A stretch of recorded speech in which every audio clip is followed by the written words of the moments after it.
Just invited Joe. Hello, hello. Hi. And I'm inviting you. That was a great race. Great race. I'm very happy that we postponed this. He's so good. Yeah, well, if there's a great race y'all want to see, we're going to do it. It was fantastic. We just need Lynn in. I see Carrie is hanging out over there. Carrie, do you do solo? All right. Lynn is on, so let's not waste any more time. We will get started with our Blabbermouth intro.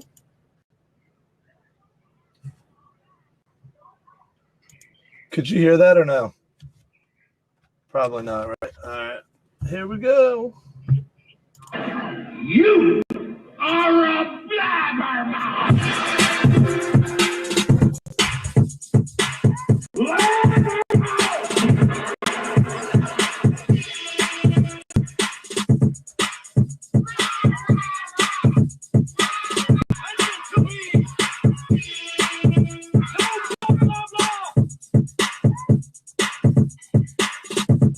Ladies and gentlemen,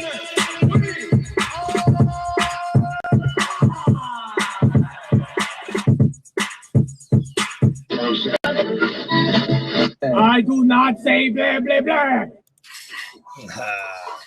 I love that. It makes me laugh every time. Created by the great Jorge Rodriguez. All right, so let's not mess around anymore. We are here with episode 2 of Blabbermouths 101. Hopefully everyone can hear me well. Down below, we have Joe Bailey, who's won all types of awards, but all you need to know about Joe is that she uses solo taxonomy in the classroom in the past and the present, as well as, I'm sure, in the future. Yeah. So, Joe, you want to do a quick little intro about yourself? Yep, I teach high school PE in DC Everest Senior High in Western Wisconsin. Very nice. And again, down on the other side, we have the great Lynn Burrows. You will not meet a nicer person out there. If you find somebody who's being mean to somebody else, or a situation that's brutal, Lynn will find the silver lining. She will find it. She is great like that. She may be the yin to my yang over there. So, Lynn, want to talk a little bit about yourself, please? That was nice. Thank you. I teach elementary PE in Fraser, Colorado. It's a little mountain town in Colorado, K-5. Very nice. And Lynn's got some really cool stuff going on in her district, including a 4-day work week, which is really cool. I thought that was one of the most interesting parts of Lynn Burrows, and we could talk a little more in the future. All right, so we got Jesse Falco on the side over there. Hello, Jesse. We have Kim Ballard. We have Carrie Bullis. We have a bunch of people over there. So this is one of the Blabbermouths 101 episodes where we're going to figure out how to implement solo taxonomy. For me, I like using this as me as the dummy because I have no idea where to start. It's one of those, I want to do it. I'm so overwhelmed. I don't know where to begin, so I'm never going to do it. So either one of you want to start out with what is solo taxonomy, and then we'll get started from there. Do you want to go, Lynn, or do you want me to go? Sounds Go ahead, like Joe. Okay. All right. So solo taxonomy stands for, it's another educational acronym. It stands for Structure of Observed Learning Outcomes, which might mean absolutely nothing to you straight off. But basically, think of any student's learning, in fact, anyone's learning, going from nothing, absolutely nothing about a topic or a subject or something's completely new to them, all the way through knowing one thing, two things, making connections, and then finally kind of seeing the big picture links. And they can take their knowledge and they can see how it could be used in new and different ways. So that's basically it. So our goal, whatever learning journey we're on, is always to get you from where you are right now and help you go that way, help you progress. Perfect. Lynn, anything to add to that? I guess, yeah, I mean, not to the acronym or to the definition, but I guess the big selling point for solo taxonomy for me is that the students really take ownership for their learning and the responsibility for moving to the next step. Very nice. So student ownership. So for me, that was a huge one. We talked about TGFU, student voice, student choice, always big. All right. So now let's talk about solo. I'm ready to go. So I understand it's a bunch of levels. We'll get into those. We get to find out where the students are progressing. It's a lot of student-based, a lot of guide on the side things going on where they have to prove to you what level you're at. They're at, and then you go from there. So, Joe, you teach high school. Lynn, you teach elementary school. Let's start from the easiest unit you could think of. And how am I going to start this? I've never used it before. I've read a little bit about some stuff in books. I've been on chat, but I don't know much about it. Pretend I know absolutely nothing. How am I going to go about implementing this for a unit?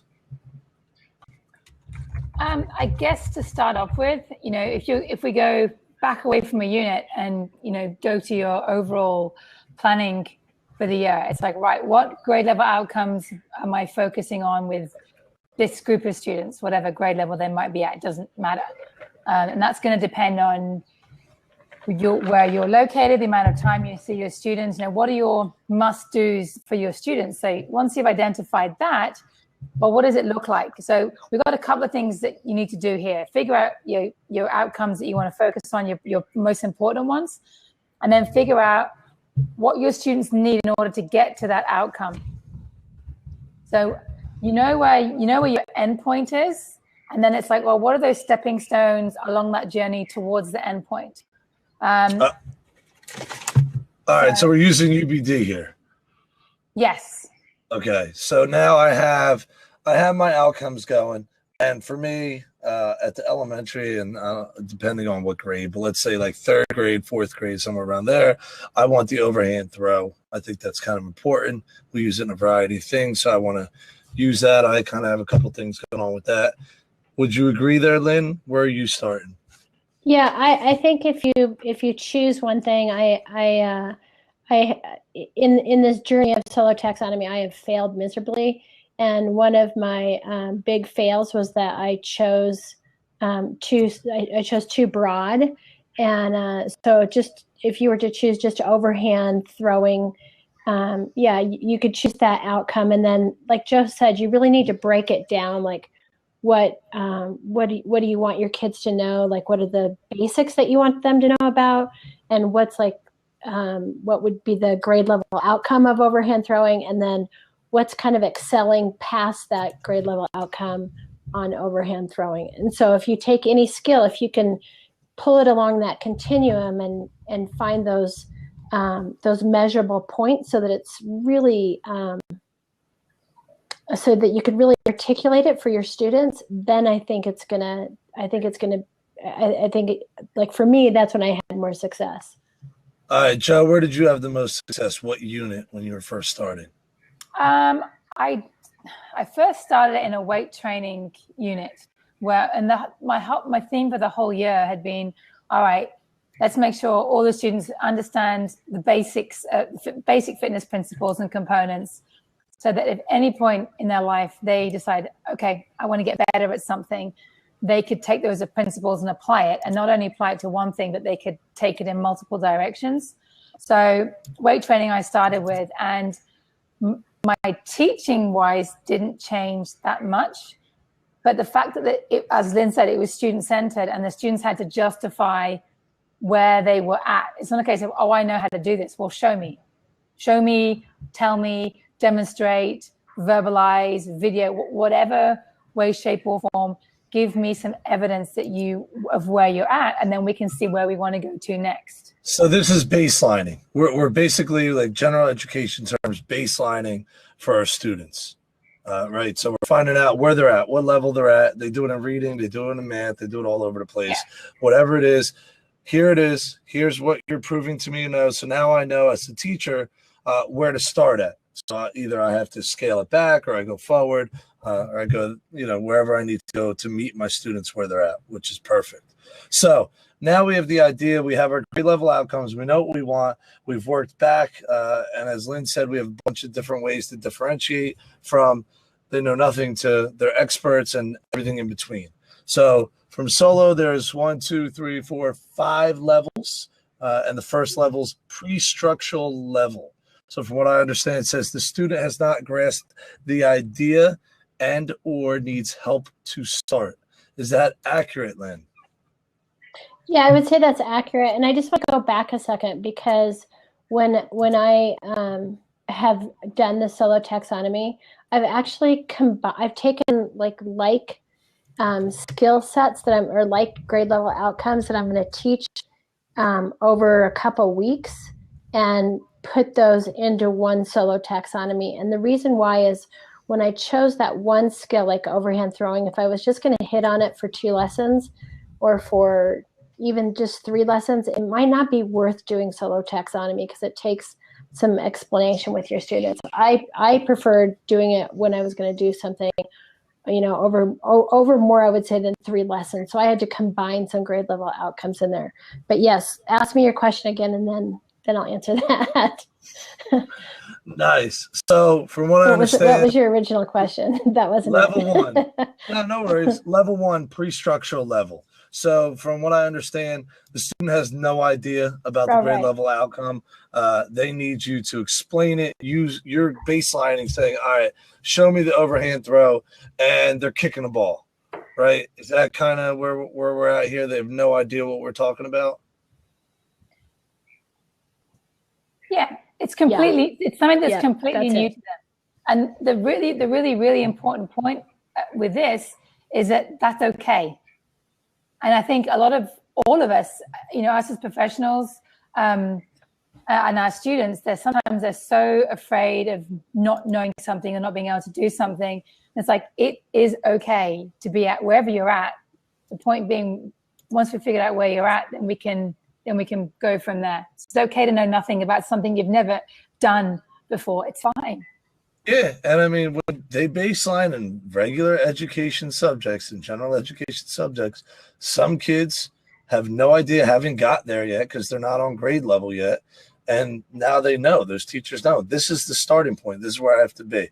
So if the kid is there, if the student is there for level 1, the pre-structural level, what do I need to do to change my teaching? Is there anything that I have to do differently, or tell me how you work through that?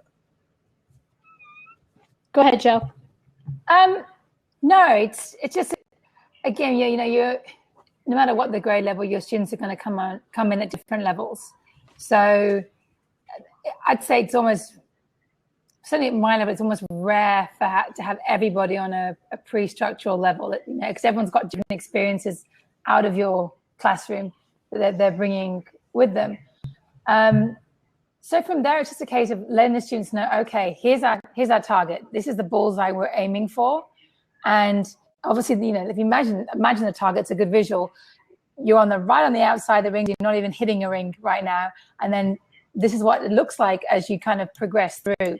But just like when you're putting fundamental motor patterns together, you can't, you can't, most time you can't skip a step. You need to work on, you know, transferring your weight or stepping in opposition before you start performing a skill on the move or performing the skill with a defender or those sorts of things. Does that make sense? Absolutely. So right now with the pre-structural level, thinking we have to differentiate. So I think that might be Jorge feedback. Who knows? And anyway, let's see. It went away. Nice. So we have the student. They don't know much. We notice where they're at. We baseline them at the pre-structural level. There should only be a couple kids, hopefully, in the class, from what I understand, at this pre-structural level, or none. It depends, I guess, on where you're at in high school. Hopefully, you don't have too many pre-structural level ones yet. In kindergarten, I can imagine half the class or more would be at a pre-structural level. Lynn, is there anything with grade levels with solo that you would not do at the elementary level? Like, is this appropriate for K and 1? Well, I tried it multiple times with 3rd, 4th, and 5th graders. And I would say I had great success with them, but it took a lot of pre-teaching. So we would do our instant activity, and then I would go over the levels with them again, because you have kids in there who, even in 3rd, 4th, and 5th grade, who can't read or who are not going to take the time to read the levels. So I would go over it with them, and I would say, just try to picture where you're at and set a goal for where you want to be at the end of class. With my kindergartners, I didn't do it. With my 1st and 2nd graders, I tried it with jumping rope. So again, I read the levels to them, and they kind of got it. Like some of them kind of got it, and it gave them. I just like that it's like anything where it kind of gamifies education. So here's level 1. You don't know anything about jump rope. You can't jump rope at all. You can't you can't set the rope down and jump back and forth over it. And then to move to the next level, you need to be able to do this or this. And so, it's that kind of gamification. So even my little 1st and 2nd graders got really into it. I'm not sure they totally understood it though. So I haven't had the situation where a kid doesn't know anything about it, but I think the fact that it's there, like Joe said, it kind of allows them to see that it's okay to be anywhere on the spectrum. Awesome. Anything to add to level 1, Jorge? Anything to the pre-structural level that you've come across? Well, I did want to add, you were talking about the younger kids, and one thing that I've done that has been really successful is not necessarily having them put their identification type symbol on the rubric, but use hand signals. So you can get your whole class together and you can see where they are by using the solo taxonomy hand signals. And let me see if I remember them correctly. The pre-structural, I think, is just a fist. You hold it up. The unistructural would be 1, like a number 1. The multi-structural, I think, is a number 3. And Joe, you probably know these a little bit better than me. I'm looking at them on my screen. Yeah, the relational, you put your fingers together. Like this, and yeah. And then the extended abstract, you put your fingers together, above your head. And so that's a really good way to kind of gauge their understanding or their level of understanding in a quick visual way as a whole class. So that's one thing that I've used that's been pretty successful with the little ones. And that's for you to gauge where everyone's at? For there, that's right. Your visual? All right, not for them to get together in their groups. They don't go, everyone that's got like this goes together and everyone who's like this is together. It's just that's for you to where they're at, correct? Right, and then you can adjust your teaching accordingly. So if a lot of your kids are in the in the pre-structural or unistructural, then you have to teach to that.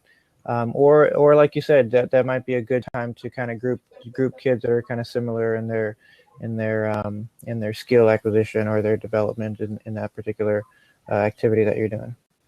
All right. So you talked about the unistructural level. So that would be what I kind of consider level 2 on this. If pre-structural is level 1, then we go up a level to unistructural. Says the student has one relevant idea. So, Joe, in weightlifting, what did that look like with one relevant idea for weightlifting? Well, I put that. The rubric statement I gave for my students was that they knew one thing about the FIT principle and how to apply it to weight training. So they might know that, intensity is when maybe I lift a heavier weight, or they might know, okay, time refers to how many repetitions I do, but they've only got one piece of it. So they're on the journey, but they've only got a little bit, and it's not necessarily linking together yet. All right, Lynn, what about for you? What was your one piece of evidence you had for your grade level outcomes? Well, when I did it as part of a skateboarding unit, and for the unistructural, I asked my students to pick from a list that they could do one of the things. So I gave them a choice. One of them was I can paddle with my front foot on the board. So they're kind of like got their front foot and they're kind of paddling.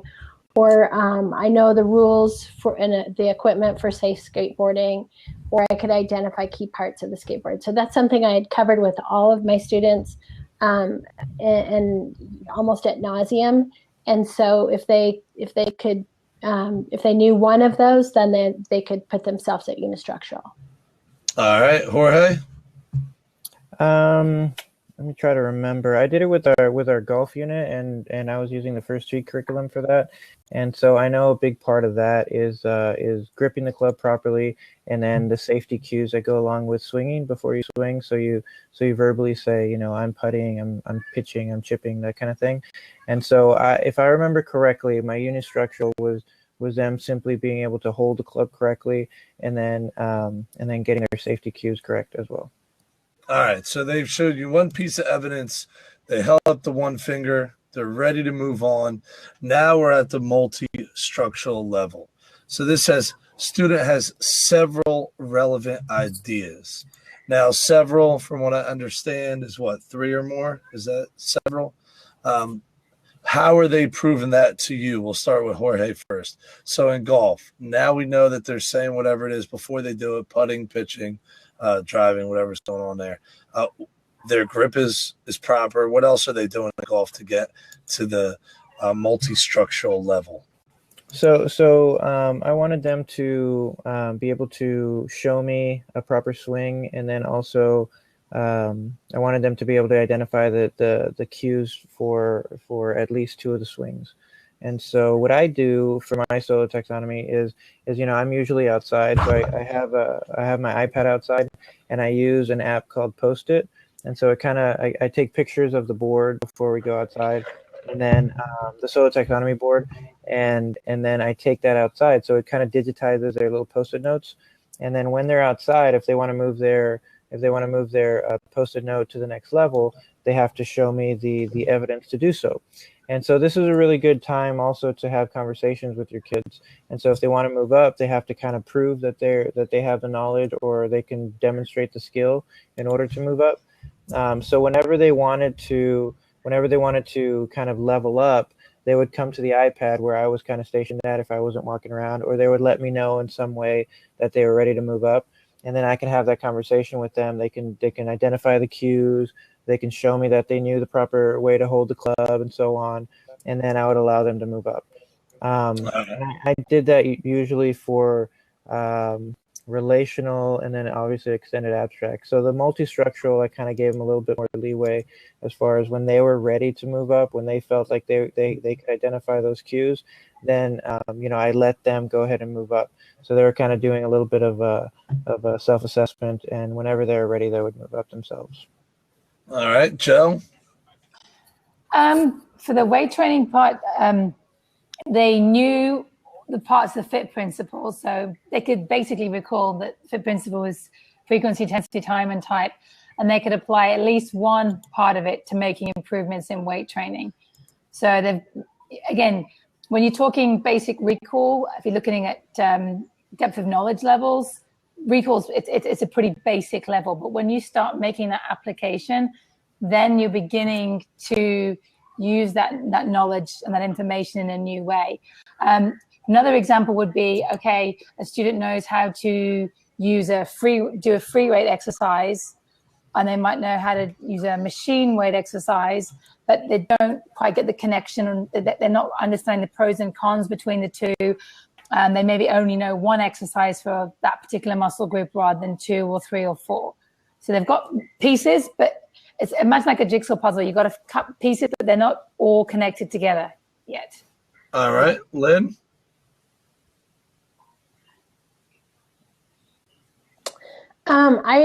I had collaborated with Jorge, and so my students were using the same technique as he did, because the first time I did it, I had the kids use sticky notes, and they all moved their sticky notes up to very highest, and they were grossly overrating themselves, and it was really bad. And when I asked them about it, like, I changed a couple things and then still had that problem. When I asked them about it, they confided in me that they felt like it was too public, and they kind of watched who they perceived to be the class leaders, and then they did what the class leader did. And so when we moved it to the Post-it on the iPad, I didn't have any of that. It worked really slick. So, and it's a really easy app and it's free. So we did that same thing. All right. Now here's my question. When we talk about solo, we haven't really talked about how it matches up with report cards yet. So we're not at the mastery level, if what I say, what I'm understanding. The jigsaw is not fully connected. So are we still approaching mastery right now? Is that what's going on there? Jorge, I'll let you start there. Yeah, I definitely think so. They're still approaching mastery, and I think this is a great system because also everybody's in their own stage of their learning journey, and this is a great way to make the kids comfortable with that.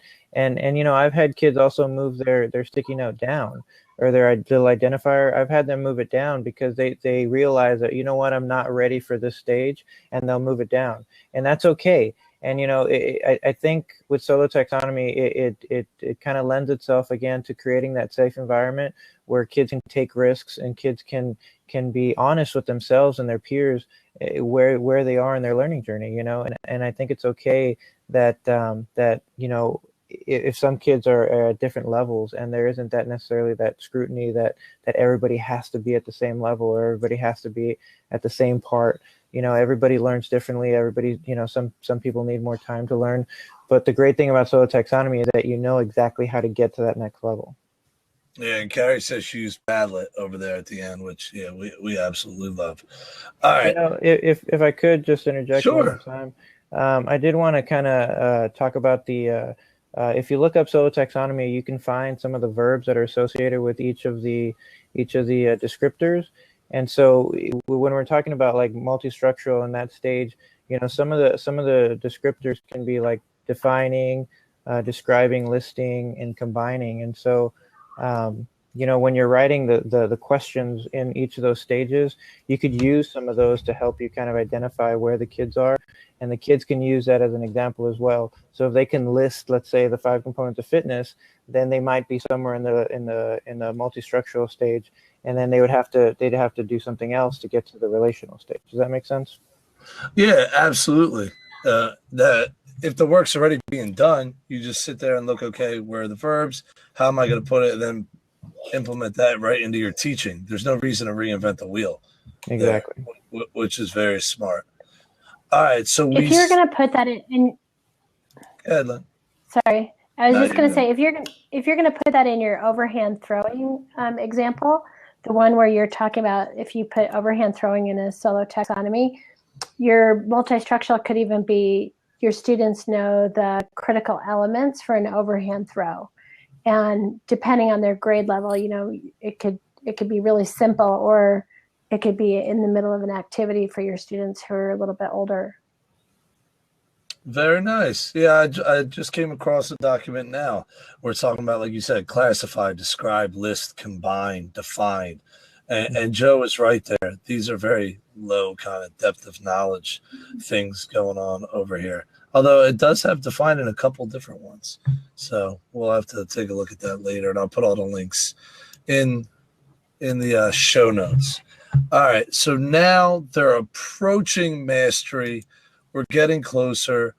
Am I correct in saying that this level, the relational level, says the student has related or linked or integrated the ideas? Are we at mastery yet?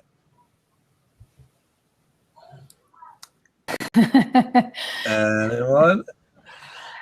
This point's up for debate, and we've gone backwards and forwards on this. Not just, I think, within our conversations, but elsewhere. I think, again, what your proficiency looks like. There's a school of thought that says that if you are proficient, then that's the end goal, and that should be, if we're talking grades here, which again, if we could get rid of grades, life would be so much easier. That's another conversation though. That says that should be the top grade. And then there's the other school of thought that says, well, what about those students who are going above and beyond? And that should be considered a top grade. But again, that's getting into the whole grading. Well, let's not worry about the grading, but we could say mastery of the grade level outcome, whatever it is that we are looking for to say that this student can do this, whatever the GLOs we're putting in there. Wouldn't this level pretty much show that they can do that in whatever verb it needs to be, whether it's demonstrating, describing, I don't know, whether it's in a small-sided game, however we're doing it. If we're actually relating and integrating the ideas, wouldn't that be showing mastery, or am I off here? For me, that's my general target. That's why I tell my students this is where we're aiming for. All right, so go ahead, Lynn. My multi-structural, the level before, was for the most part my grade level outcome, and then the next ones were I actually took grade level outcomes from other standards, from like either the personal relational one or from like the fitness standard, and I tried to put that in so that it would, like how does balancing, how might you improve one of your 6 skill-related fitness components like balance? So I tried to include that, and I know that that's not like pure solo taxonomy, but again, it's just trying to fit those grade level outcomes in. But yeah, that's what Dr. Dudley was talking about in the MOOC that we did with Vicky Goodyear, and why he loves solo taxonomy is the fact that now you're not just grading, the psychomotor domain. That's not what you're assessing. You're able to do what you just said right there. You're able to have multiple across the board instead of just the psychomotor ones, because we do sometimes lose a little bit of the affective in there and the social emotional learning, which is huge. Jorge? I was just going to say, I think at this level, at the relational level, I think it's a good what I try to do anyway is I try to give the students an opportunity to apply what they've learned, and so this is a good part. This is a good stage for them to show you, what that might look like in a real life situation. So, for instance, in golf, actually swinging the ball or swinging the club to get it towards the goal, toward target, and then knowing when to switch, knowing when to use a different swing, and knowing when to use a different club. And then if we're talking about like 5 components of fitness, being able to identify them, know them, and then understand which exercise goes with aerobic capacity and which exercise goes with flexibility, and so on. So this is actually them applying that knowledge to a real life situation. All right. I like it. So anything we need to know more about the relational level here? I think it's good for the students to understand that this is a difficult level to achieve.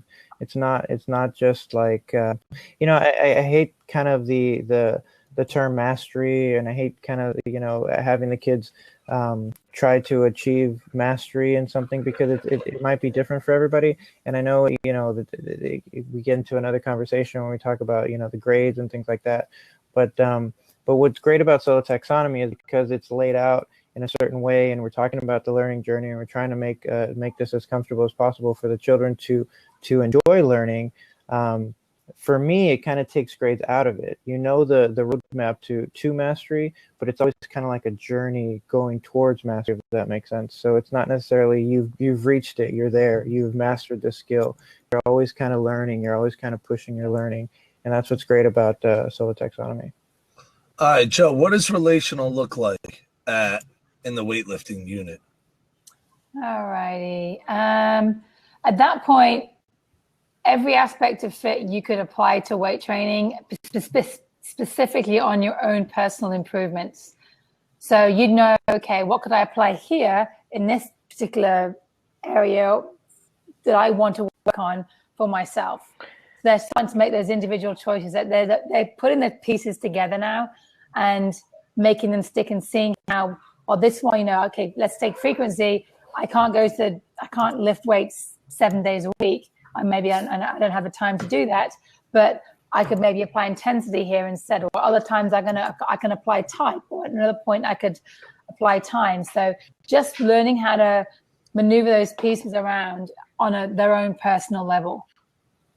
All right, so we are moving along. I think I know what's going on. We started at the pre-structural level where my students didn't have much of a clue. We moved up to the unistructural where they had one idea. Then from there, they progressed to the multi-structural where they have several relevant ideas, but are still working towards achieving the grade level outcome, whatever that looks like. The relational level could or could not be mastery, proficiency, depending on where you're at and what's being debatable. Now comes the granddaddy of them all, the extended abstract level.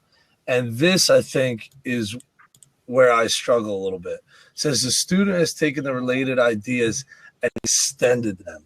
So now they know the ideas. Lynn, how do you take the idea and extend them? How did they do that in your jump roping unit?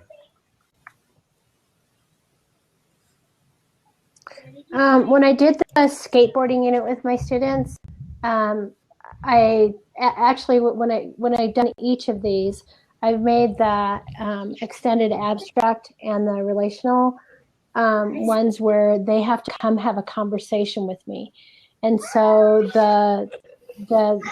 their learning is demonstrated through just being able to discuss with me, and they can choose like what they discuss. So for the skateboarding that we did, said I can discuss how these concepts relate to me skateboarding outside of school. So they needed to be able to say, and these were just straight from the Colorado grade level outcomes, create an enjoyable practice routine that will help improve my skill-related fitness. So essentially I wanted them to talk about, like, if I wanted to get better at skill-related fitness, what kind of a routine do I need to get into? And for all of my students, that was very different. And then they also had to hypothesize how their practice, any kind of physical practice of doing, like practice skateboarding or practice any other physical activity, will apply to their physical literacy. So I wanted them to start talking about their own physical literacy and how, whether they chose skateboarding or something else, how that practice, just the idea of practicing something is going to get them better and more physically literate. So, I took the whole skateboarding idea and kind of went out past that. Nice.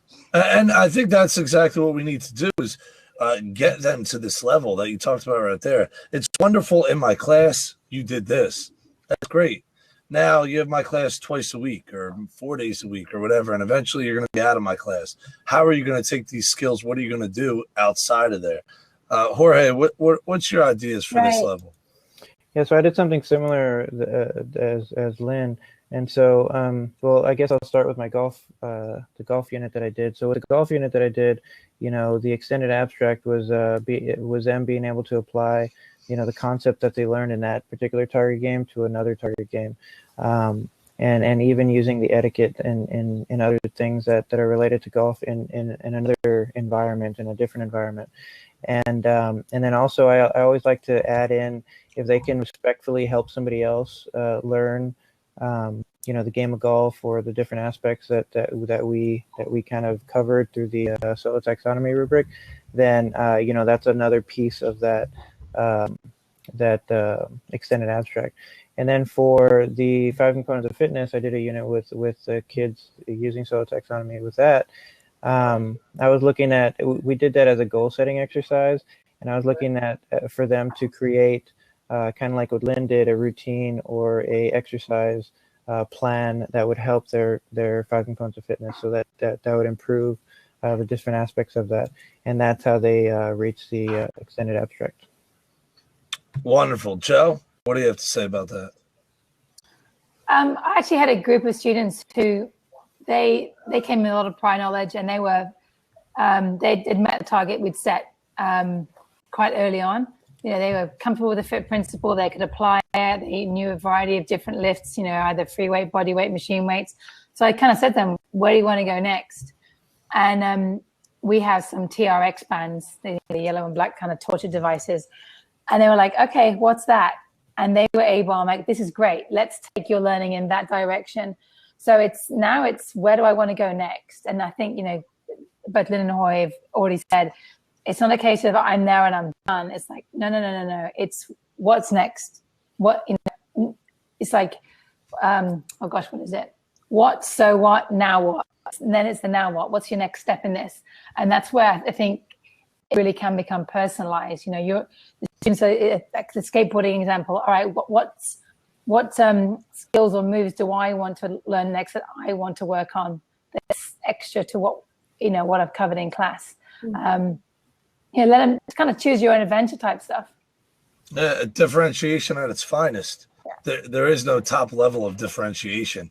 Yeah. I can't just go like low, medium, high. Then the kids that are at the high who are bored, what do? And then, so absolutely correct there. Jorge, can we go back to your part about teaching others? I really thought that was interesting. So if they're able to help others do it and others succeed, that falls into that next level, that extended abstract level. I mean, I think everybody's is going to be a little bit different, but I always thought that, when I was looking at my rubric, I thought that would be a good addition to the extended abstract. So they may have mastered that particular activity, or shown proficiency in that particular activity, and a lot of times, where do they go from there? If they could help somebody else out that might be struggling, I felt like that was something to a little bit above and beyond that would help them kind of level up at that point. And then also I think it's important to kind of note that for me anyway, starting in kind of like that multi-structural relational part, there's a social aspect that comes to learning, and it's important for not only the students to kind of kind of get an individual or individualized understanding of what's going on, but to get that knowledge from their peers as well. So when you create that social atmosphere and everybody's kind of helping each other out, I think that goes a long way in the learning process. So that's why I kind of include that with the relational and extended abstract. Nice. So when I'm looking at it, and I know everybody's grading is different, and I know we could have a whole episode on grading. For me, this extended abstract is looking like a 4, because we go standards-based grading in a kind of funky, fake way. So we have extended abstract would be a 4 for me. Relational would look like a 3. Multi-structural would look like the 2. And then pre-structural and unistructural would look like a 1 for me. That kind of depends. There's and Joe could probably talk a little bit more about this, but there's some conflicting, understanding of what that top level should be with standard-based instruction or standard-based grading. Because you could argue that relational would be that 4, and then extended abstract would just be above and beyond. So not necessarily part of the grade, but so it wouldn't even be graded. Yeah, but something for them to still aspire to. So when they're proficient in that particular grade level outcome, they get that 4, they get to that relational spot, but where do they go from there? They go to extended abstract. All right. So let's finish up. Is there anything you wanted to talk about that's going to help me on my journey, and hopefully other teachers will use this as a resource for their journey? Lynn, you're very honest about your setbacks, which is why I absolutely love talking to you. You will straight up say, hey, this is what went wrong. This is what I had to switch. What advice would you give somebody who's just starting this for the first time? What should they know going in?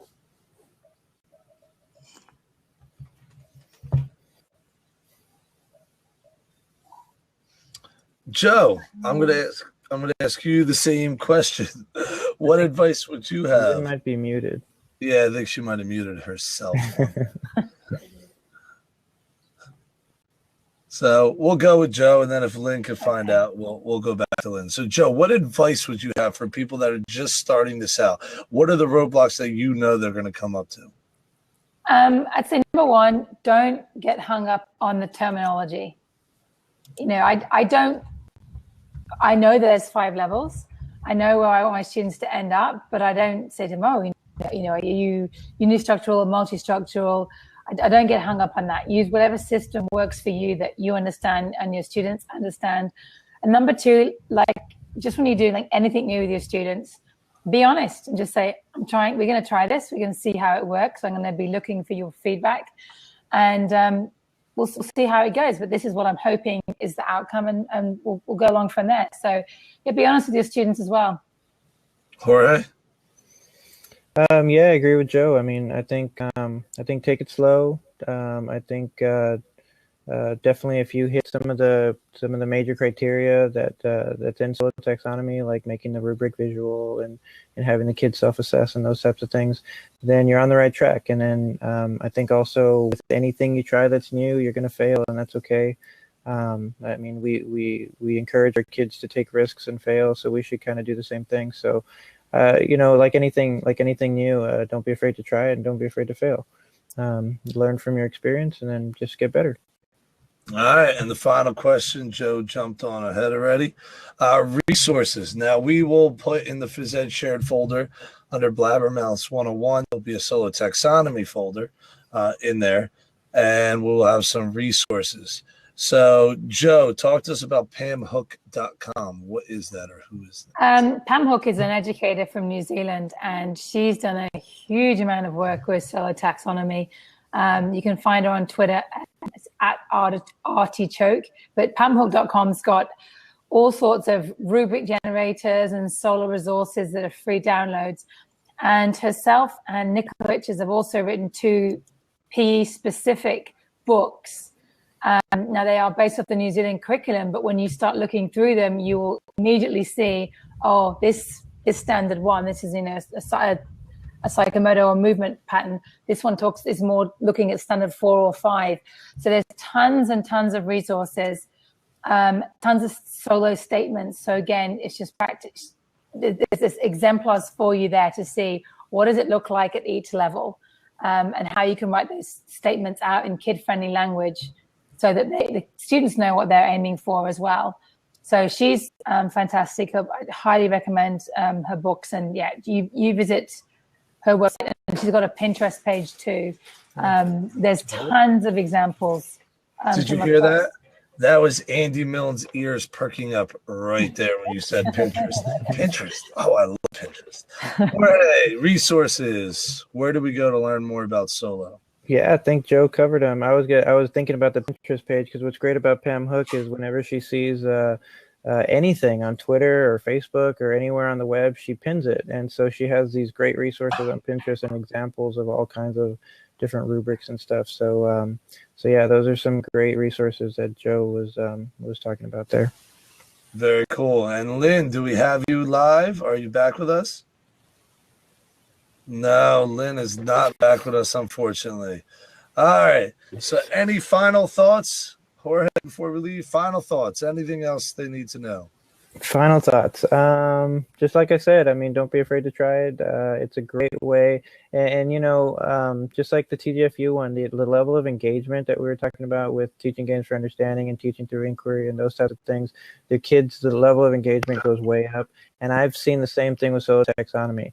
When they can see that guide to mastery, their level of engagement goes up, because their level of success, I think, also goes up. So definitely don't be afraid to try it, and you'll see a big difference in your kids. All right, Joe? I was just going to add on, we have a Voxer group for solo taxonomy as well. And, we've got people who are just getting their toes wet for the first time, and those have been using it for a year or two. So, again, reach out to people, ask for help. And, again, we're all kind of working through this journey together. All right, and that's voxerpe.com. Go on there. You'll see the solo group listed. Thanks to Spencer Barfus. We really love that site, which is cool. And again, this is just Solo Taxonomy 101. There's going to be more, because we didn't even get into what if we take solo and combine it with TGFU. How does that look? How does that work? There's a lot more into this that we're going to get into. But I wanted right now to say, hey, we're beginners. We have no idea. Where do we start?